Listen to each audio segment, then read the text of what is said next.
Thank you so much for that intro, Didi. And hello, guys. I think it's been interesting and challenging during these times of COVID, and all of us are working from home, and few of them have already started to going to work. So it's been extremely stressful. At the same time, a lot of new things to learn in terms of the customer experience. So I think COVID has been one of that moment where all of us sort of really got shocked due to the impact it has created. It was, I think only after the Spanish flu somewhere in early 1900s, this level of an impact happened. But I think after that, it's been massive. So what we're going to discuss today largely is about how companies and teams which we are part of are rethinking customer care and customer experience.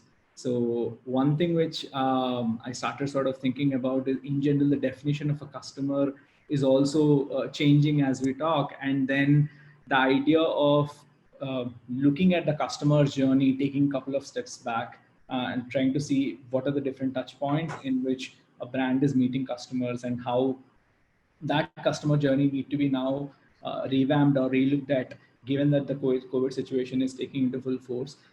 Also, how do we carefully measure how prominent is that touch point and how satisfied is the customer? So trying to relook at our metrics is also going to be extremely important. Um, there's a lot of concentration which a lot of companies are doing in this cycle, and that's going to be the primary topic which we're going to discuss today. Apart from that, I think one more point which I wanted to quickly cover is about how can we create that sense of trust and dependability in terms of the customers, and what can be done given that isolation is one of that primary uh, way in which we all are facing. What is that we can do in terms of improving the customer experience there and earn that sense of trust and loyalty. So regarding customer experience, I think what we're going to primarily talk about in today's webinar is going to be regarding what level of preparedness do we all need to have, which basically talks about how the pandemic is, during the pandemic, how quickly can we read our customers' behaviors and changing patterns, and how can we stay true to our basic values as a business, and try to sort of, as a brand, try to take that inspiration and then show it in our services. That's the level of preparedness we're going to talk. Second thing, we're going to talk about how can we imagine a business post COVID, and what do we need to reassess, like as organizations, should we redefine our relationships with our customers, with our employees, and reimagine in the way our organization is going to work, and also think about how in general this entire pattern of buying and the entire pattern of consuming services is going to change. The third thing we are also going to talk about a little bit in terms of communication, how I think Meera and Manasi are here from Medlife and Mastercard. So we're going to definitely talk about how speedy execution is important in this time, how agile do we need to be in terms of reacting to those changes, and make sure that the customers are realizing it. How can we grow that sense of care and comfort to our customers, and so that they help in reacting. So on that note, I think I roughly covered what we're going to sort of talk about in today's seminar, and maybe I think what we can even sort of look at are some of the industries which got impacted today, in terms of both from a positive point of view, or at least in Razorpay, we have some level of visibility there. Maybe Meera and Mansi can add at a later point of time. We have seen edtech growing a lot. The consumption of education online is right now a new normal. It was not before, at least in Indian, tier one, tier two cities. So that's a new normal. So there's a lot of growth there. There's a lot of consumption of TV shows and movies. All of that started to grow. There's a lot of quality time which we started to spend with our loved ones. So there are a couple of reports I was reading where a lot of these practices are going to be here to stay. So which is a pretty good sign. And apart from that, the FMCG in general and the food and beverages sector is again seeing a positive growth because of the usual needs being met even in this pandemic time. So primarily, I think these, and then definitely the utilities and bill payments is again an industry which was very well adopted with online payments being helping there. Some of the industries which negatively got impacted because of the pandemic were e-commerce and to some extent the financial services because of the cash crunch and economy drop which was happening as we talk. And then hospitality and travel, right? I think these are the industries which got impacted. So overall, we're going to talk about some of the experiences from Meera's and Mansi's working stints at Medlife and even in Mastercard, and maybe we'll take it in that way. So welcome to the webinar, Meera and Mansi. Very glad to have you guys here. Thank you. Awesome. Thanks, Harish. Awesome. So now jumping into the actual content of the webinar, maybe I think Meera, I'd like to sort of get your point of view on, in general, about this entire practices of COVID being about the no contact delivery, or in general, the care when someone is trying to show to deliver a physical good, or store sanitization. Are they here to stay? What do you in general think about these practices? All practices that have basically incorporated safety as a centerpiece of servicing customers are pretty much going to be here to stay till the time and even beyond when a cure for COVID is properly established and commercially available in the market for people. And this is just common sense more than anything else. Till there is a risk, and till there is a real threat of people contracting COVID through contact procedures, it will be upon all the companies, not just e-commerce companies that are delivering, but equally CPG companies, to give trust and confidence to all the buyers out there that buying from them is safe, and therefore they can go ahead and trust them and go ahead. So yeah, it is absolutely here to stay. Awesome. Yeah. I mean, in fact, one other thing which I was sort of thinking through along this time is, again, I think maybe Mansi, you can help me answer this, but do you think these practices are relevant to the B2C audience, or do you also think that these might be kept in mind from a B2B point of view also? Yeah, so Harish, so first of all, thank you for having me here. And what's interesting is, so while Mastercard in its business model is largely B2B, so we do deal with banks and merchant partners, the fact is we also work with them to enable digital payments in the country. And a prime example of that, and as Meera rightly said, everything that's no touch is here and is here to stay permanently, or at least in the foreseeable future. So Mastercard works via the acquirers and the banks that we partner with end merchants, the neighborhood kirana stores, and we work with them in promoting digital payments. And in fact, very recently we've launched a solution called SoftPOS with Axis Bank and Worldline, which literally converts a mobile phone into a point of sale device. So you can literally tap onto the mobile phone to make your payment. Over time, there will be link-based payments, so it enables a shop to go digital, and therefore completely enables no touch, which is safer.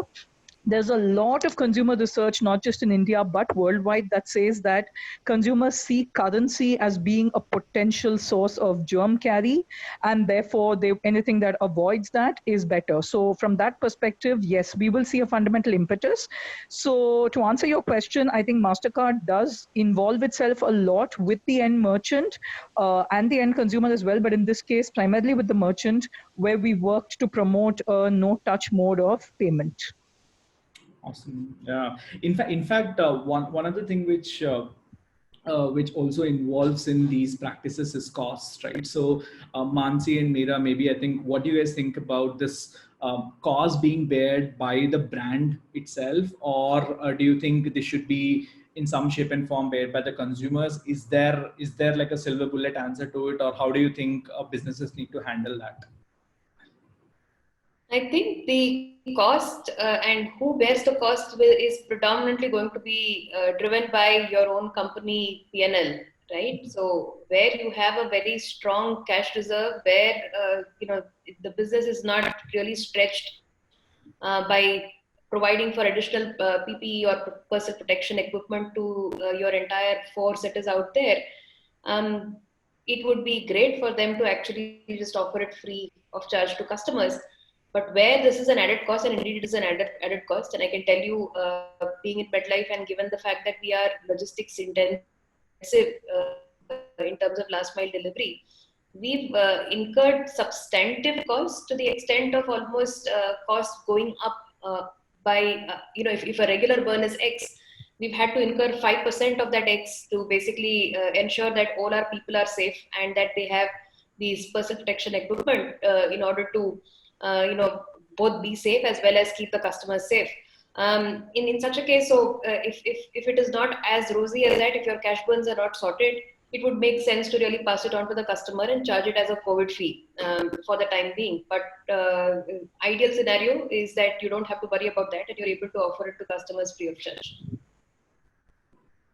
Sure, and there are companies which are trying to sort of pass on the charge to the customer, but to some extent, like you have mentioned, I think if it's the brand which is taking up this opportunity to give that additional service, Mansi, what do you think? Do you think in terms of the customers trying to sort of have this preference of being health first? Do you think does that differ from a B2B point of view, or any thoughts on that? Well, I mean, consumers, customers are human beings at the end of the day. So I think the health concern is a permanent one. Again, I think like, contactless payments, like certain e-commerce categories, I think this is a shift that's here to stay. People recognize the importance of hygiene. People recognize the importance of keeping themselves as healthy. So preventive health, wellness, physical, mental health, all of that is going to significantly go up. We've already seen it go up and it's going to be here to stay. So I think in the context of the current pandemic, it's obviously imperative to supply everybody with personal protective equipment. And I think it's between the corporates, between consumers, between the not-for-profit sector and the government to kind of step in. It's great to say that companies need to absorb the cost, but listen, let's face it, companies exist to make profit. Most companies, many sectors have been adversely impacted, as you yourself rightly said, Harish, at the start of the webinar. So I think there is no silver bullet. I think it's a horses for courses strategy. That people need personal protective equipment and sanitization equipment is, I think, beyond question. It's the one area that I think doctors world over have said. So I think as a society, whether it's government, non-governmental organizations, concerned citizens who do it, consumers who pay for it, corporates who do it, it really varies case to case. Got it. Yeah. In fact, I think one more thing which might also, I think, might help in these such kind of situations is uh, I've seen few companies trying to create an open source sort of a way to cater the requirements. So there was a startup which I think based out of Bangalore. I'm not sure where that is, but it has created almost like beds out of cardboard for quite a while, and then that right now is serving as one of that. So I think maybe a lot of innovations also come up as part of this way of making people ready for facing the pandemic. Maybe switching gears right now, I think being in general marketing and design, I think one of the thing which is primarily a challenge is about communication, right? Like getting the messaging right and the communication right during pandemic is going to be extremely important. And as brands, despite of having strong values and ethics, it's important that our customers realize it. So during these challenging times, how do you think we should ensure that the loyalists of your brand or the newcomers of your brand who are just seeing what, let's say, Medlife is, what do you think, Meera, should be like a right way to communicate? How, maybe I think if you can walk us through the process which you have followed at Medlife to start this communication, and how frequently do you think is the right way to start talking to customers? Sure. So I think you also have to add to it that there are one, the external customers who really transact with you and your organization, and equally there are internal customers who are your employees. And one thing that we very quickly changed gears on was simply communication, and we decided to over communicate rather than under communicate at this time. Because go back, and of course now it's July, and we've all kind of settled down into the entire COVID and the COVID mindset that this is there, this is not going away anywhere. But April, May were particularly tough, and they were particularly tough because of the fact that one, it end of the day, everybody working in the organization as well as your customers are all people, right? So the concerns that they have are absolutely similar. Secondly, it was also a time where our businesses were terribly hit, not because of there being lack of demand. In fact, medicines, in case of Medlife, saw a 2x jump. So without doing anything, without spending marketing dollars, our orders grew 2x overnight, right? And that was a kind of surge in demand that we saw. And yet the manpower and people being there in our warehouses and for last mile delivery was operating at 25% of pre-lockdown capacity, right? So you have a 2x demand and you're pretty much left with about 10-12% capacity to service it, right? So it was terrible, from the point of view that the medicines and medical services, especially for a Medlife base, which is predominantly chronic customers and therefore older, is surging in a way never seen before, and rightly so, because it is safer to get them delivered home rather than you venturing out, and yet us not being able to do that. So there were multiple angles to the communication. One was, of course, to basically reinforce, trust and belief in customers that things are fine and that it is absolutely safe and we are taking the right precautions. But equally, to manage customer expectations and customer experience at this time was another very important chunk to take up and communicate correctly and effectively, and in fact over communicate and keep reminding customers and giving them updates as to when their orders were. There were customers where orders were going after 10 days, but they went after 10 days was itself an achievement rather than not going to them, right? So it was a time where customer experience went for a toss, and therefore communication had to be handled to ensure that you did not lose a customer and their and their consideration for life. And lastly, of course, the employees themselves. All employees working from home, collaborating over virtual meetings, etc., is new, right? And on top of that, add all of this terrible sort of customer experience and noise that's happening. It tends to basically discourage as well as put down a lot of people. And therefore, how do you manage them? How do you ensure that they are engaged and connected as well? So I think through this entire period, if there was one thing that came out to be the most crucial element of managing business, both for internal employees as well as for external customers, it was really about managing communication. And I'm glad that we managed to put together a task force towards March end itself, and looked at all possible ways of engaging with people. Sure. And Meera, also, does this differ in terms of you communicating to an end consumer versus there are a lot more players in your case, right? There are partners, there are supply chain sort of players, etc. So how do you typically make sure that the communication is seamless across those routes also? See, Harish, the good thing is today's world is pretty much connected without having to physically meet people, right? I think 3 months of the entire post-COVID world has taught us that. In fact, what I would say is that collaboration between teams has gotten even better now as compared to when we were actually attending office, right? And there is a new level of both efficiency as well as productivity that has come about post this entire lockdown. It has I don't think it's been difficult to reach out. I think it's really up to the organization to decide on reaching out very proactively with the right messaging, which has made the difference. So companies that did that have managed to stay top of mind as well as relevant to their customers. And companies that went shut and went quiet, pretty much, it is out of sight, out of mind. So basic marketing principles: you need to stay salient with your customers, and you need to, get their consideration going. And that's what communication had to do, and should continue to do for you even going forward. Sure. Yeah, that's actually a very interesting and like a very evident answer, but most of us would get missed during this entire sort of this thing. But so thanks for that. In fact, I was also thinking.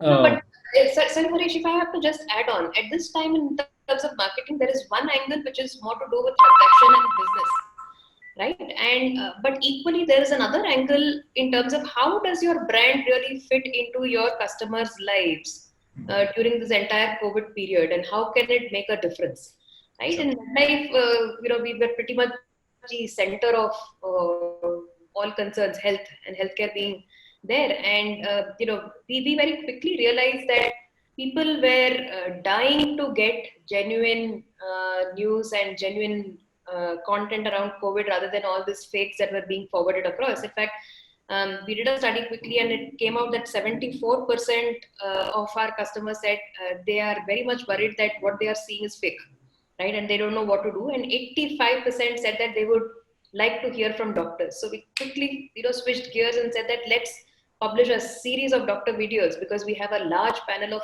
almost 1,500 doctors, and let people hear from the horse's mouth rather than getting all these forwards and googling stuff where even sometimes a lot of irrelevant and wrong stuff actually comes up. You can't stop SEO.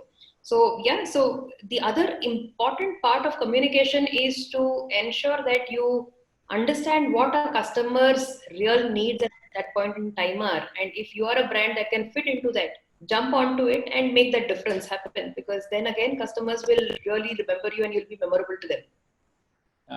Thanks for taking that example. It made it very clear on how you've handled that situation with the doctors. I think with a lot of information right now, there's a good chance that people might get a lot of information overload, and that's exactly what's causing a lot of confusion. So I was also thinking, maybe from a customer point of view, we have talked about, and being an organization, the most important sort of ingredient in the recipes are the employees. So from an employee point of view, I was thinking that mainly during this time of crisis,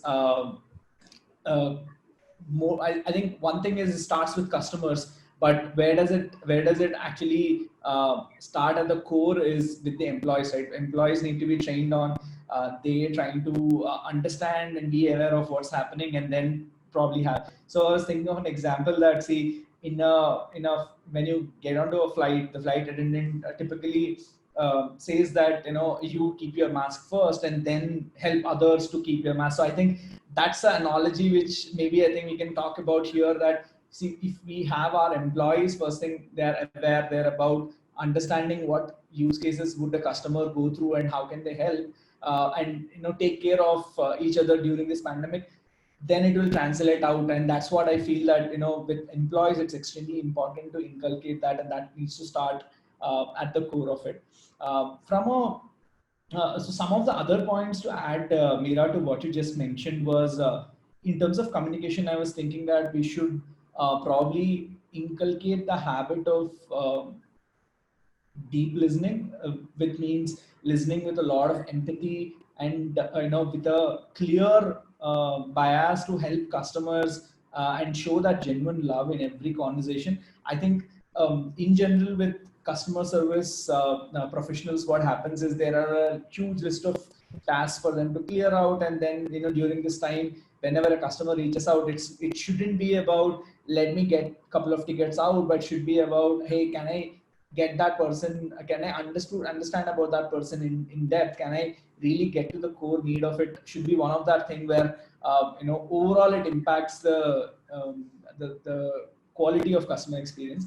Apart from that, I was also thinking about in general right now, the way we typically listen to customers are through surveys. Maybe I think one of the other channels which we started using at Razorpay is to actively monitor our social media channels and see what customers are trying to say.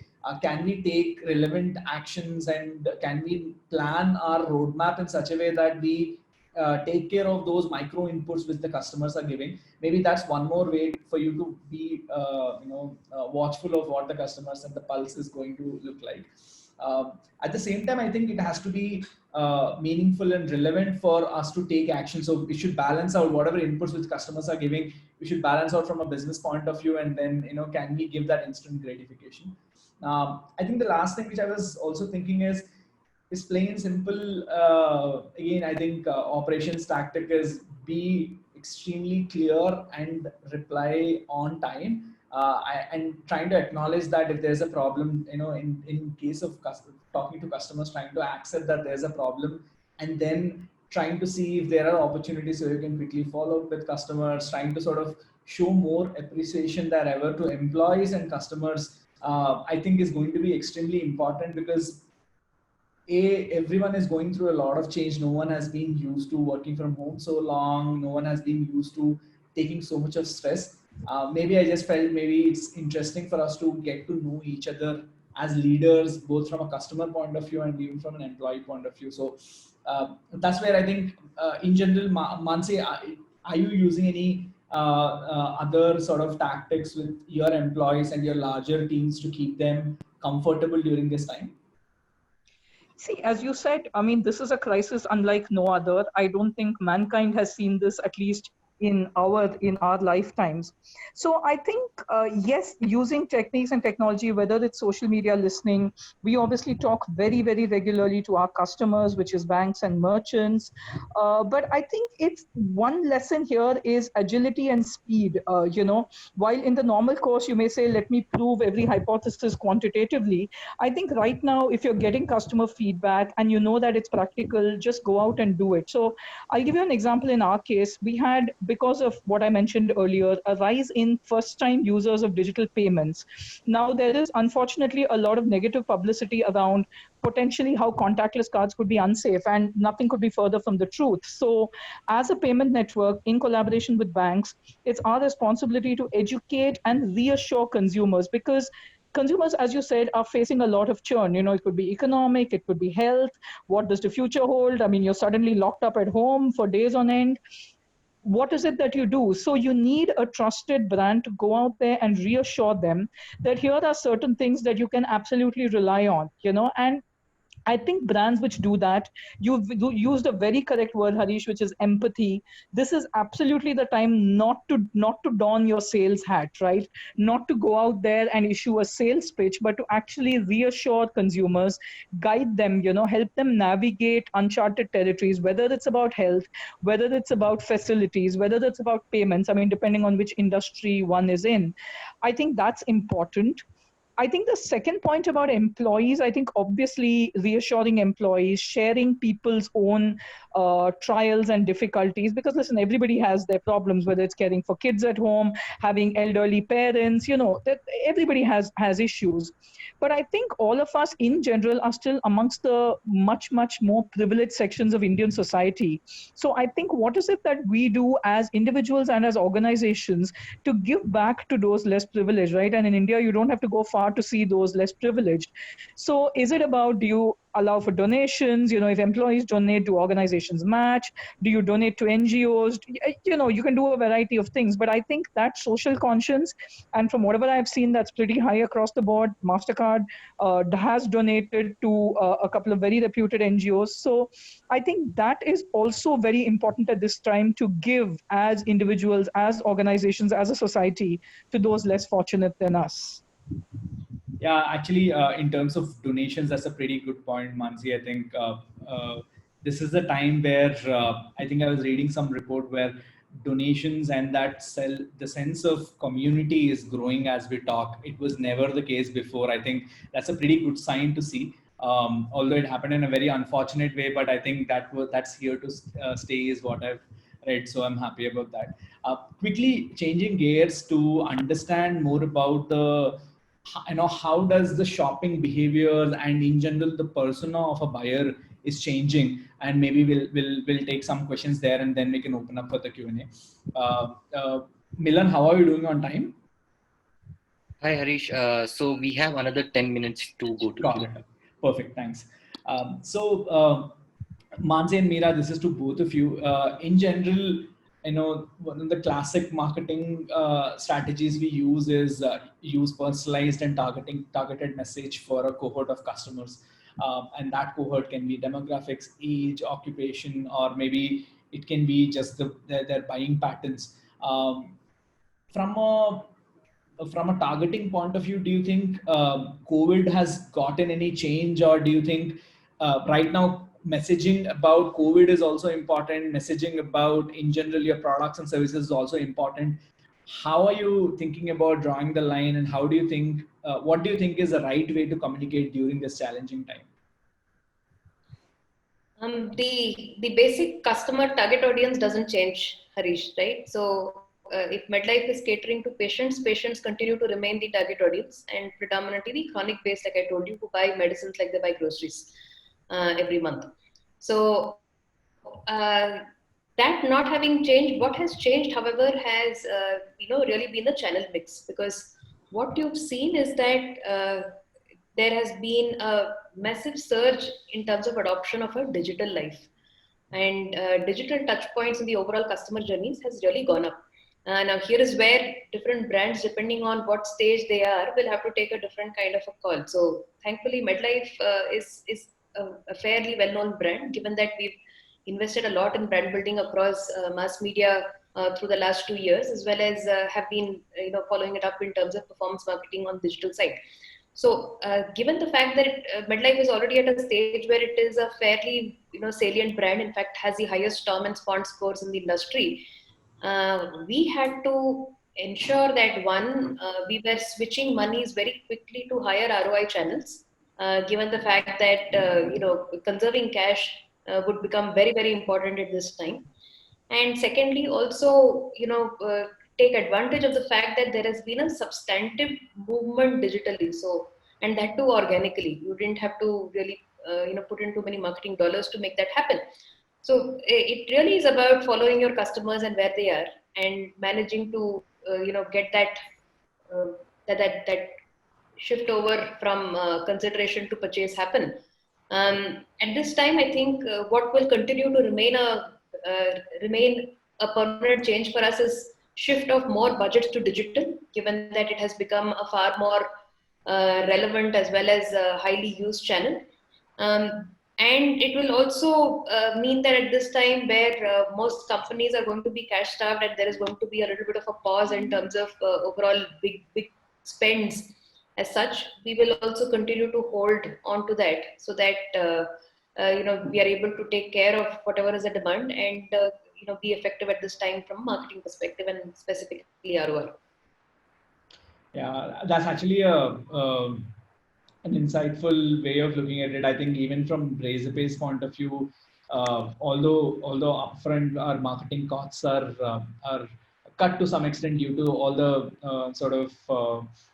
recent measures we have taken to ensure that the employees are safe and our business is operating at normal.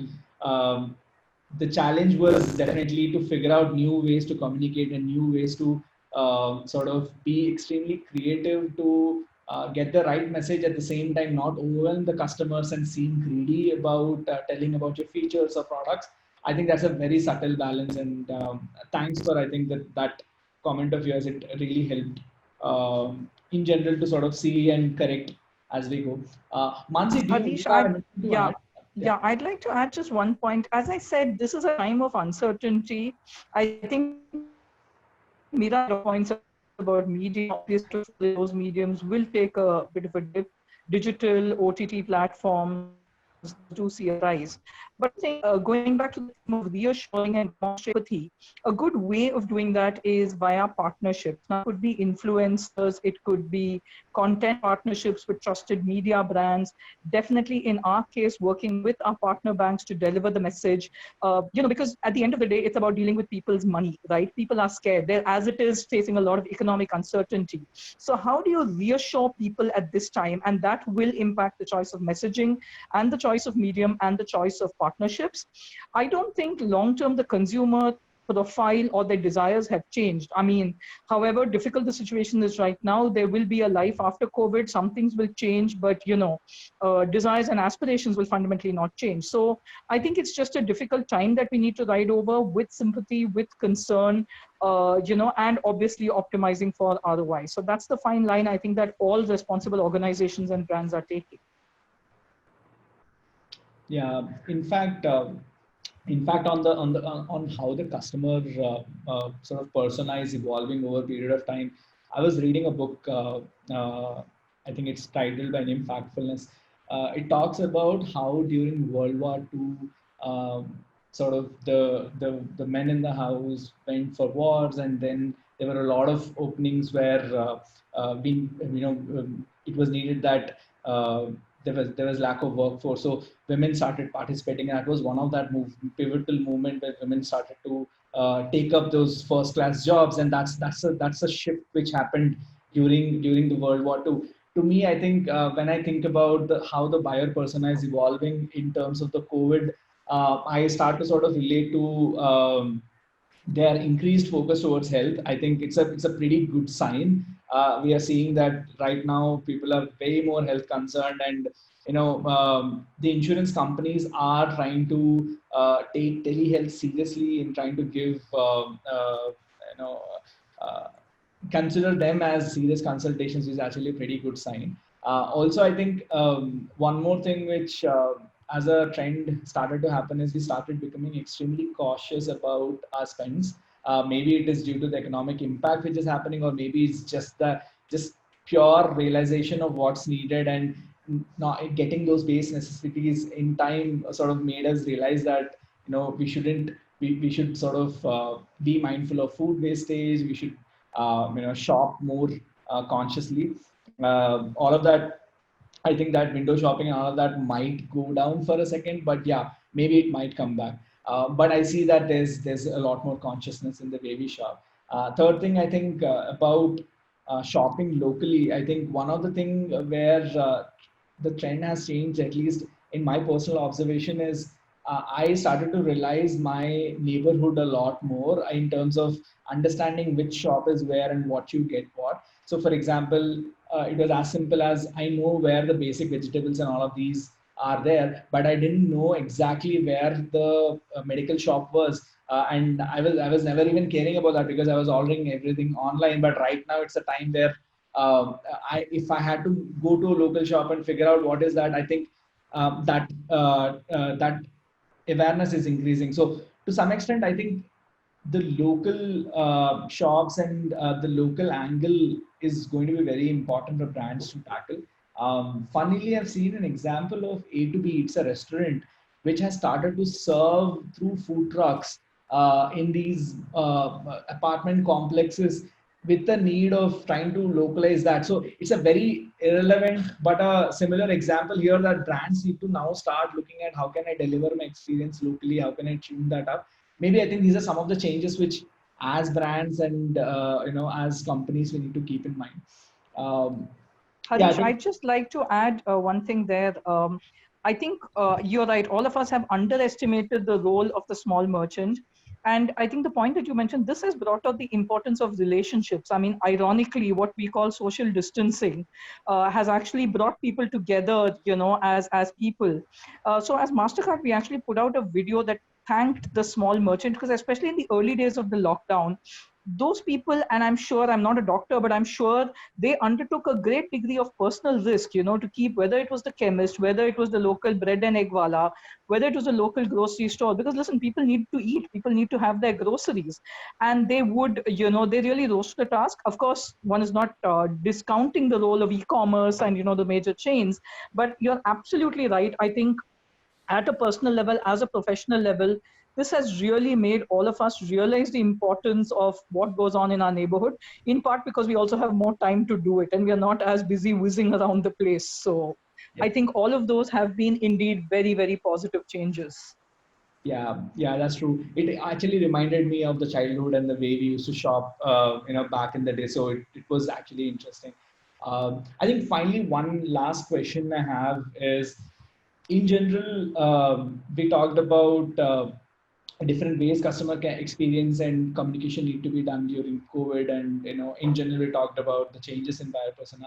Meera and Mansi, what do you think about this revamped customer experience? Do you think this stays for some time, or do you see this being going away in some time? What do you think from a short-term standpoint? The things which we need to keep in mind, and from a long-term point of view, would some of these stay? Like I told you, a lot of these changes that we've done to overall customer experience isn't going away, at least till the time that there is a commercially available cure for the pandemic. That not having come, and that not likely to also come till at least 2021.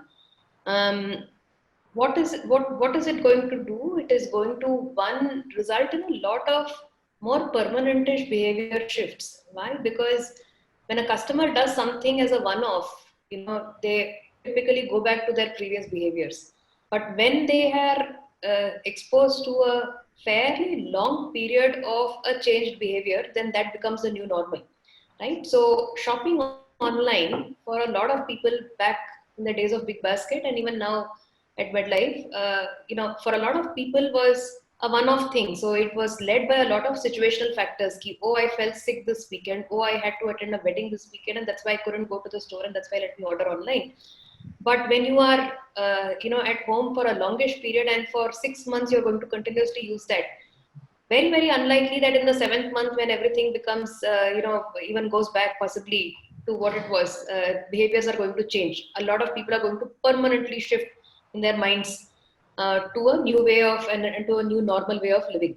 So is customer experience therefore becoming even more relevant and even more pertinent over here from an e-commerce company angle? Absolutely. Customer experience has been the cornerstone of retaining customers, and it will continue to be so, and there will be even more intense effort to make it even better and better, and to build that trust that it is safe. From an offline perspective, they will have to do something to really, get people back out of their homes and to basically come over there. So they will have to get very creative around the entire bit of customer experience and luring them back into their stores. And only time will tell us when that will happen and how that will happen. So is customer experience revamping necessary? I think necessary. It's already happened to a large extent.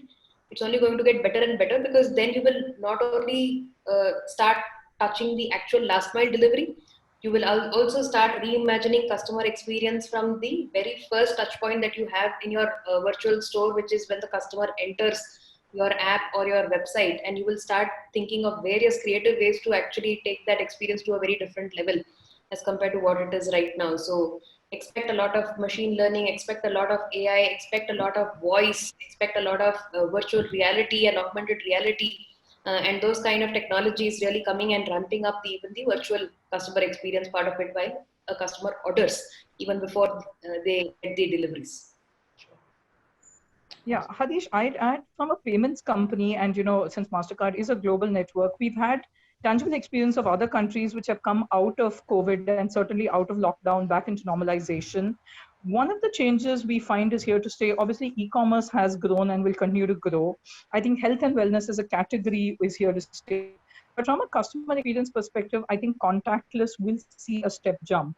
And India is, I think, at an inflection point where over the next few months, we will see a monumental increase in contactless usage, because people realize the benefits of the card not leaving your hand. You literally tap, you make your payment, and you go. And for payments below 2,000, you don't even need a PIN. So not only is it fast, but in the current situation, it is even safer from a hygiene perspective.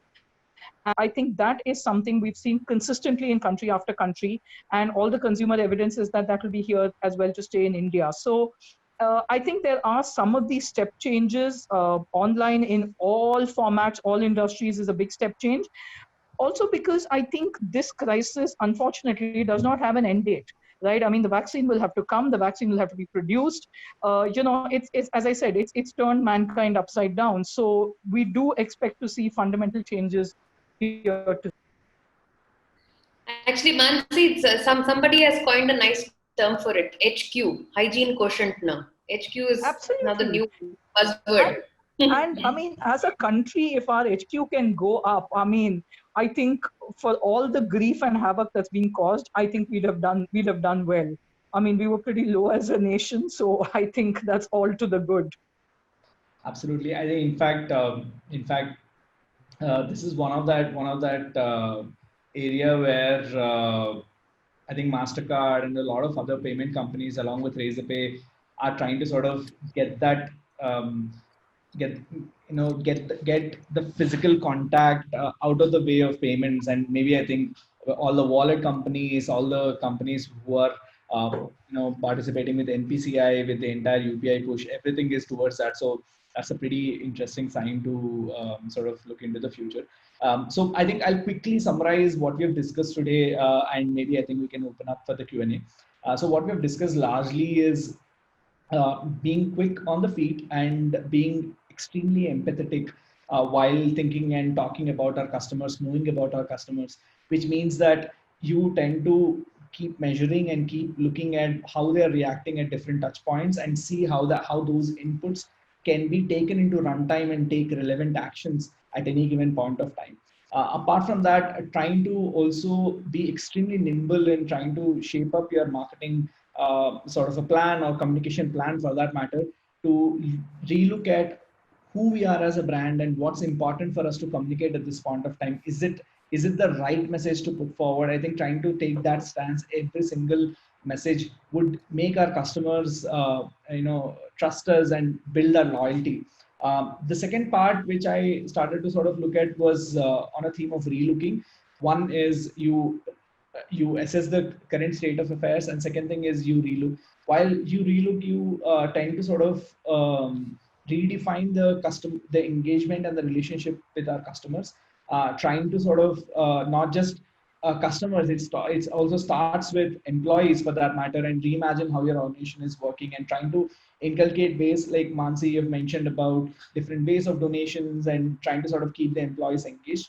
And also, I think Meera, you talked about different ways to engage your supply chain partners and make sure that the messaging is flowing through all cycles. I think that's going to be very, very important while you relook at what needs to be done. I think one of the things which I'd like to add is, as a being a product company, and trying to sort of cater to payment needs, we are going to be extremely even nimble at relooking at our product priorities for this coming quarters. Right, it's going to be important not just to stick with what we have, but what is relevant at this point of time. The third step, which I think what we have talked about, is more around how can we look at the green shoots which are right now possible, and how can we move from where we are. Is about trying to take all those intelligent data inputs, trying to translate them into insights and pass it on to teams so that they can start acting on them. Trying to reprioritize a lot of, I think Meera, you've covered about reprioritizing a lot of marketing dollars in such a ways that it is effective. At the same time, we are not overspending, keeping the cash crunch in mind. Reprioritizing those enterprise investments is going to be a big thing. And I think one of the last thing which Mansi, I think you've talked about, is how can we use our partners, and how can we use our players who are parallel to us to get the message across. I think that's going to be a interesting strategy to push the communication regarding COVID, because everyone here wants to communicate and make sure the customers are getting the right message. So we've discussed about all these things, and I'm extremely glad, Meera and Mansi, for your time. So yeah, Milan, I think we can take up some questions right now. Sure, we'll be presenting the screen now. Mm-hmm.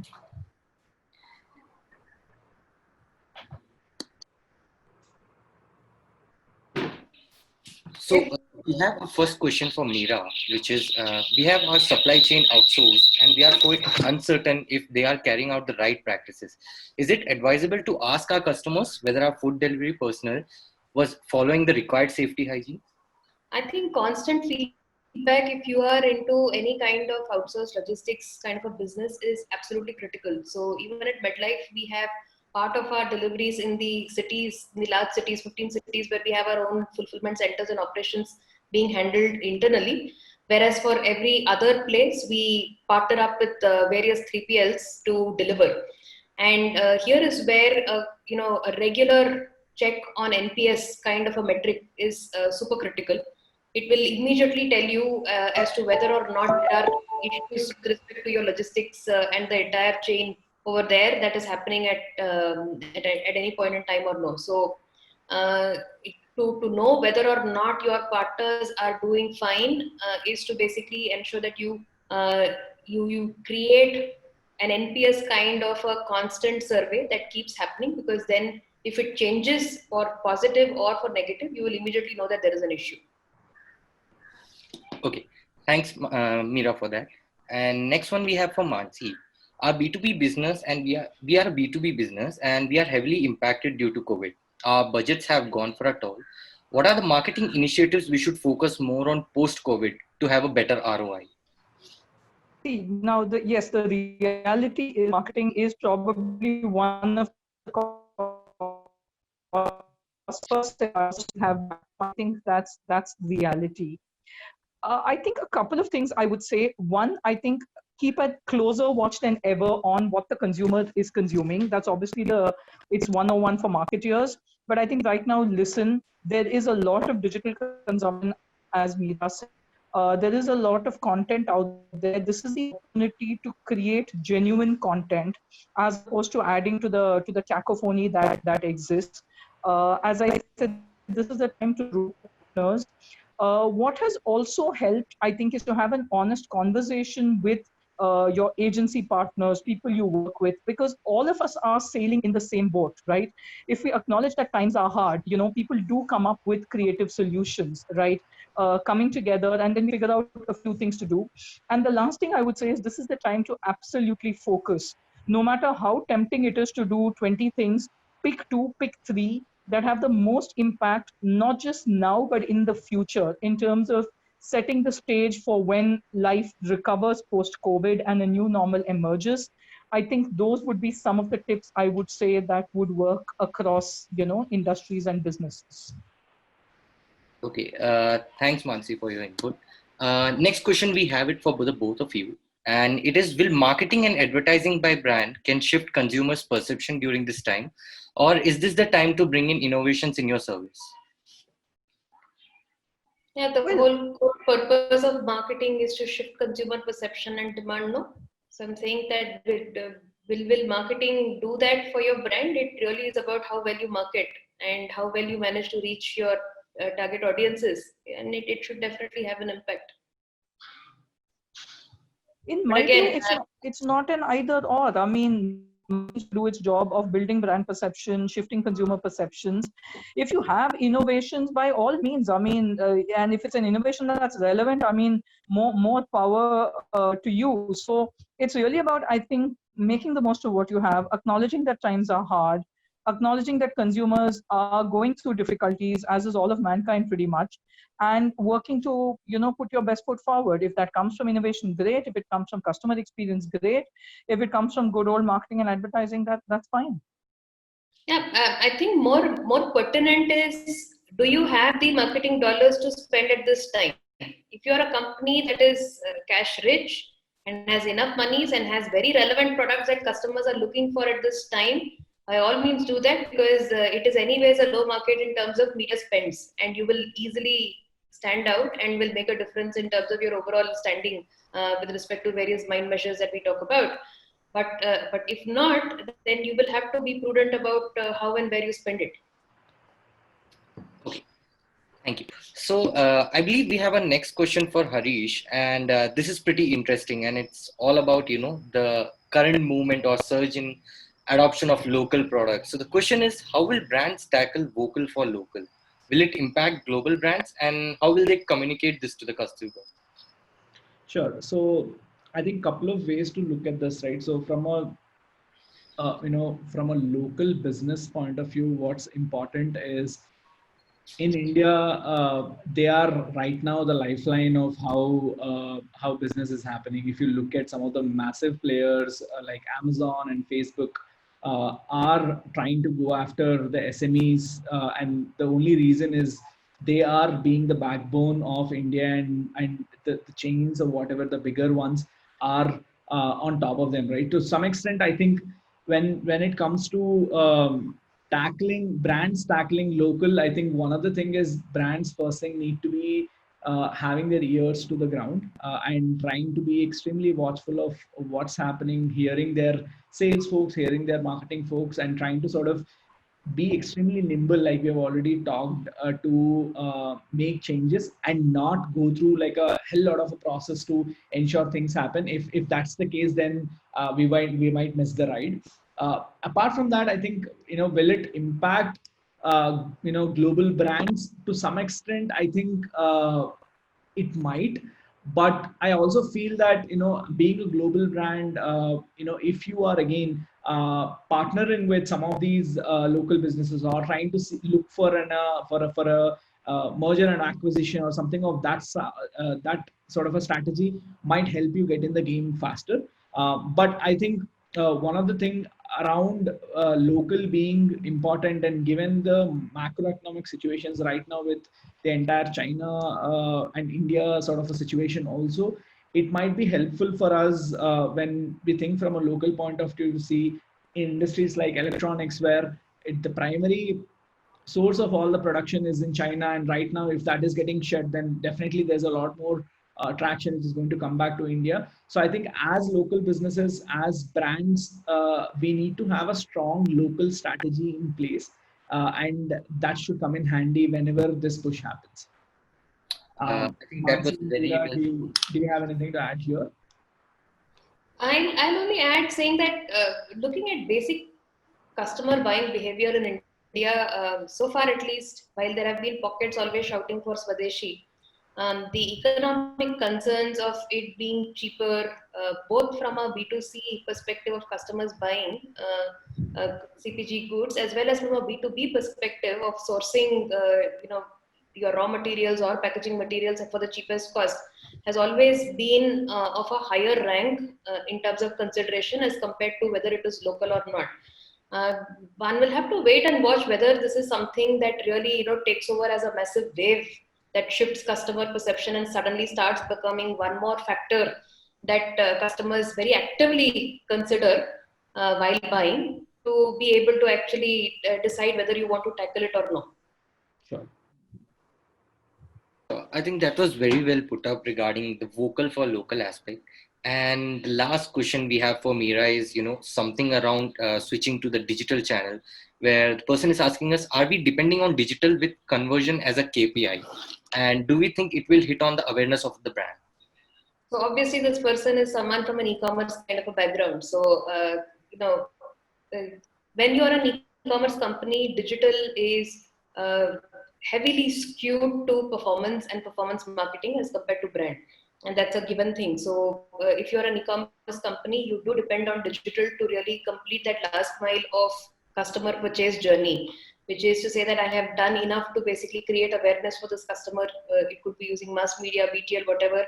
I have managed to build consideration. Now let me convert that into a transaction. And that's where you will use performance marketing, and digital will lead it if you're an e-commerce firm. Brand and brand building, as far as I have now experienced, and I've now done 5 years in e-commerce and before that 9 years in Unilever, mass media is certainly the much better medium to build brands. And it is simply because of the fact that it works. It works every time, both empirically as well as through various studies that have been done over time. So I think that at this point in time, if you're a company that is looking to really manage your cash and your ROIs effectively, you will turn to digital. And if it is an e-commerce firm, predominantly do performance marketing. But if you are a non-e-commerce kind of a firm, you will continue to use digital to build awareness, and that's also a form of brand building. So look at various CPG brands. I think I saw an ad for Boost sometime through the day today while generally browsing through Facebook. Now that is not really performance, right? That's not a KPI of transaction. It is just building brand awareness over there. Thanks everyone. Thank you everyone for joining in. Have a great day. Thank you so much. Thank you for having us.